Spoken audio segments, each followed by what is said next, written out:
রাস্তাঘাটে ট্রাফিক সিগন্যালে কখনো দেখেছেন আমাকে? আপনার গাড়ির বন্ধ কাঁচে টোকা মারছি দেখে পাশে বসা বাচ্চার হাত আটকেছেন খুলতে? বাসে ট্রামে হঠাৎ কখনো আমি আসতেই খুব বিরক্ত হয়েছেন আর মুখ ঘুরিয়ে অপেক্ষা করেছেন আমি কতক্ষণে নেমে যাব? রাস্তাঘাটে, বাজারে, মন্দিরে বা কখনো আপনার বাড়ির উঠোনেও আমি পৌঁছেছি আর অবধারিতভাবে আপনার ঘৃণার উপহারই পেয়েছি। আজ না হয় একটু আমার কথা শুনুন, আজ না হয় একটু ভেবে দেখুন, এত ঘৃণা পেতে, এত অবজ্ঞা পেতে, এত বিরক্তির আধার হতে আমারও কতটা ভালো লাগে।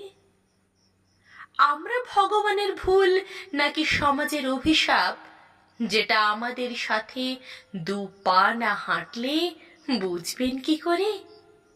অবশ্য আপনাদেরই বা দোস্তি কি করে? আপনারা তো এমনিতেই আমার পর।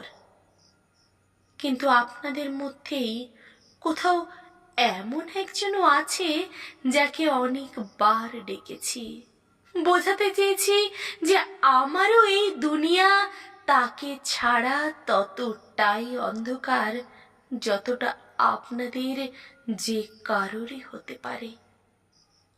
আজ আপনাদের সামনেই দেখুন, তাকে আরেকবার বোঝানোর চেষ্টা করি। মা, আমি বৃহন্নলা বলছি। কেন জন্ম দিয়েছিলে মা? সভ্য সমাজে সবার কাছে হাসির পাত্র করবে বলে? আজ আমাকে দেখলে সবাই আঙুল তোলে, কেউ কেউ নাক ছিটকায়। আমার সমবয়সী রিয়া, সে আজ স্বামী সন্তান নিয়ে সুখী সংসার করছে, আর আমাকে দেখো ঘুরে বেড়াতে হয় রাস্তায় রাস্তায়, কখনো বা ট্রেনের কামরায়, কখনো বা টোল ট্যাক্সে, আবার কখনো বা আঁতুর ঘরে। বলতে পারো কেন জন্ম দিয়েছিলে মাগো? আমারও তো ইচ্ছে হয় তোমাদের সাথে থাকতে, আমারও ইচ্ছে হয় তোমাকে মা বলে ডাকতে। কেন কেন থাকতে পারবো না আমি তোমাদের সাথে? আমি বৃহন্নলা বলে? আমি তো বৃহন্নলা হতে চাইনি। ভগবান তো আমাকে ওনার ইচ্ছে মতো গড়েছে, এতে তোমার বা আমার তো কোনো দোষ নেই। তাহলে কেন এই সমাজ আজও আমাদের অন্য দৃষ্টিতে দেখে? মা, ভাই আজ কার সাথে খেলে, খুনসুটি করে কার সাথে? ও সব ভুলে গেছে তাই না? ও তো অনেক ছোট, তাই বোধহয় মনে নেই। কিন্তু আমি যে ভুলতে পারিনি, তোমাদের সাথে কাটানো প্রতিটা মুহূর্ত আমার হৃদয়কে যেন বারে বারে রক্তাক্ত করে দেয়, আমার দম বন্ধ হয়ে আসে।